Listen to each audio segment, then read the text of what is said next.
Hey everyone, James here from SIBO Stress Free. Today I want to build on my last video, which was about the SIBO-Stress Conundrum, and dive a little bit deeper into the SIBO Holistic Recovery Plan, what that looks like, what that entails, and how that can help you to find the healing from SIBO that you're really looking for. So if you recall from that last video, there are really 4 areas to focus on in terms of SIBO recovery.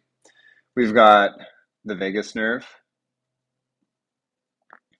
your gut, and then your inner and outer world. And if you haven't watched that other video, I recommend that you go and do that now because it's going to give you some background. I'm going to skip over some details here today, but it would be helpful to have that as your foundation. So we said this is really the SIBO Holistic Recovery Plan. And it's in these areas of the inner world and the outer world where most of your stress comes from, right? In your inner world, the stress comes from your thoughts, your beliefs, fears, your mindset, your expectations. We could go on and on. But your thoughts and your expectations and your beliefs about the world will serve to either decrease or limit the amount of stress that you add above and beyond what's already normally there, or to enhance and create a lot of additional stress in your life.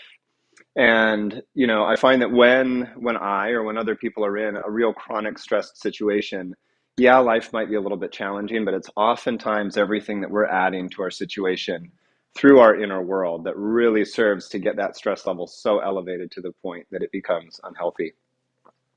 And our outer world is really about the environments that we put ourselves in, like the literal physical environments, your home, your place of work, those types of things, where you're living, as well as the situations that you end up putting yourself in and your relationships.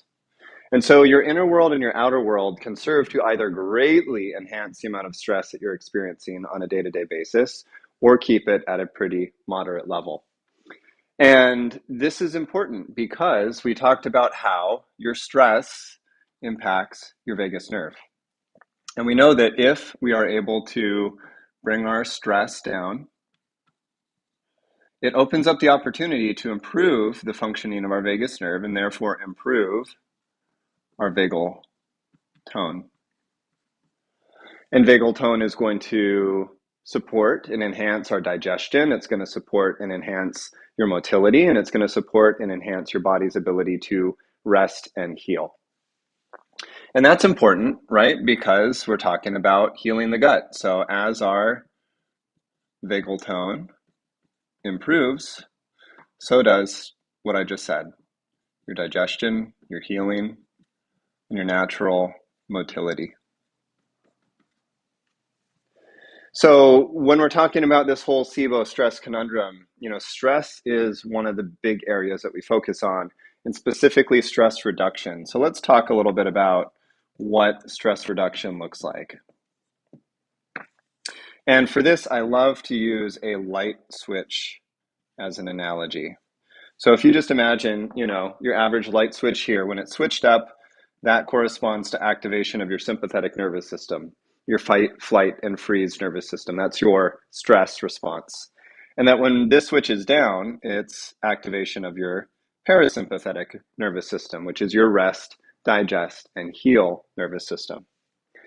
So within stress reduction, there's really 2 things that we want to focus on. We want to improve our ability to turn the switch off after it's been turned on.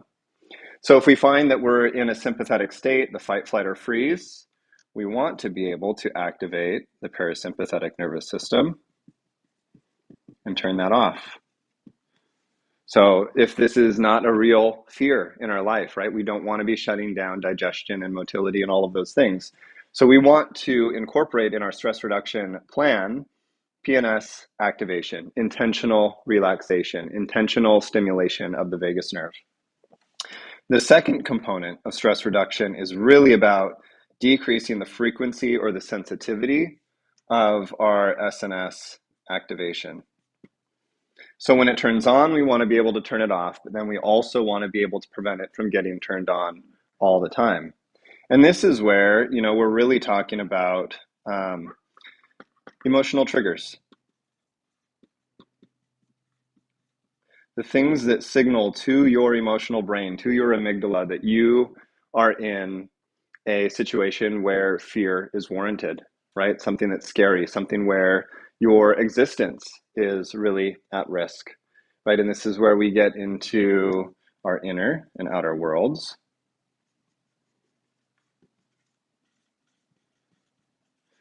Both in terms of the situations that we find ourselves in, right? That might be emotionally triggering, as well as a lot of the fears that get triggered. The fear of rejection, the fear of not being pretty enough, the fear of not being smart enough, the fear of not being good enough in one form or another.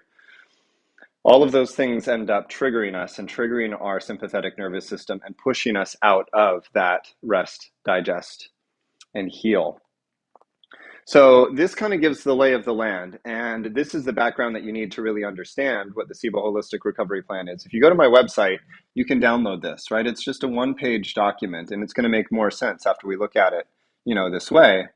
But you'll see that there's 4 columns.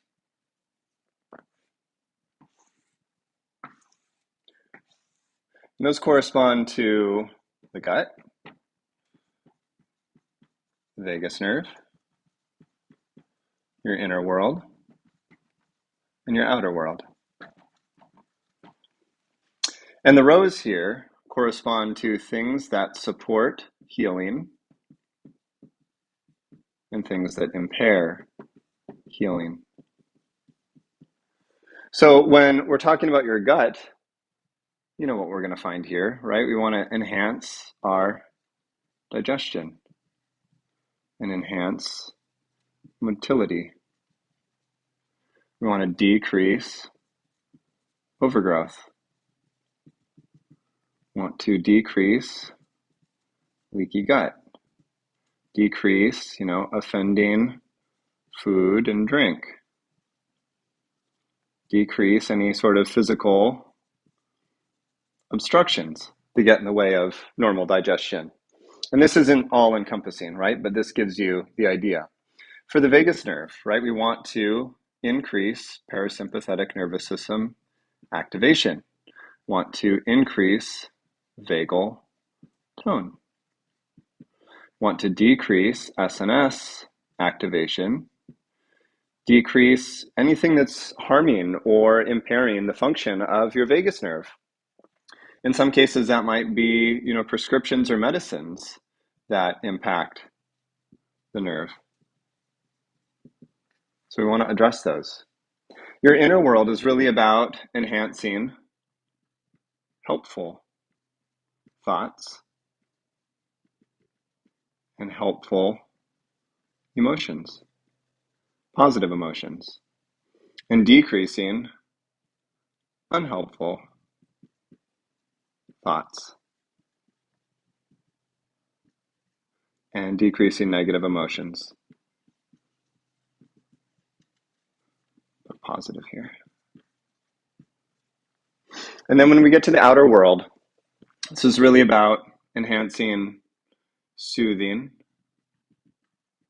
environments.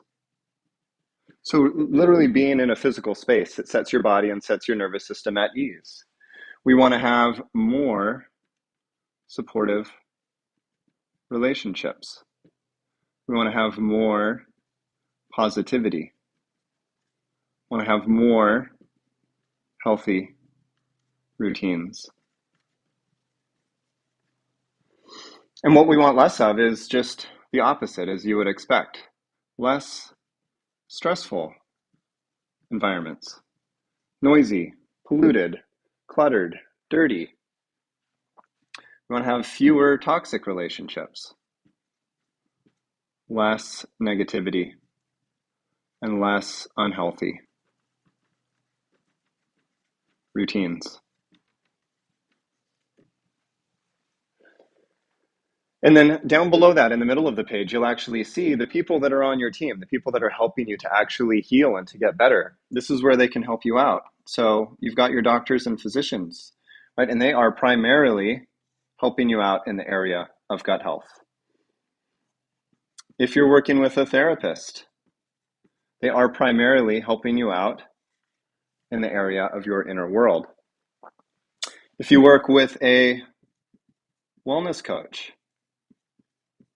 like me, I'm not a doctor, but I can help with a lot of this process, and particularly here, right, where you have a gap in your services around PNS activation.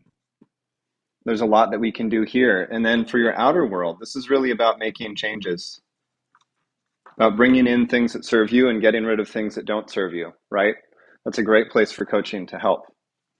And then you'll see down on the bottom part of the page, the third part is where there are some very specific recommendations for each of these 4 columns, specific things that influence gut health, specific things that influence your vagus nerve and your inner and your outer world.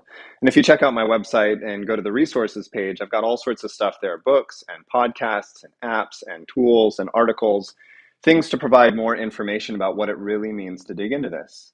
So coming back to this idea of the SIBO Holistic Recovery Plan, it's really about shifting the mindset away, right? We talked in the last video about not looking at SIBO as a chain and instead looking at it as more of a web,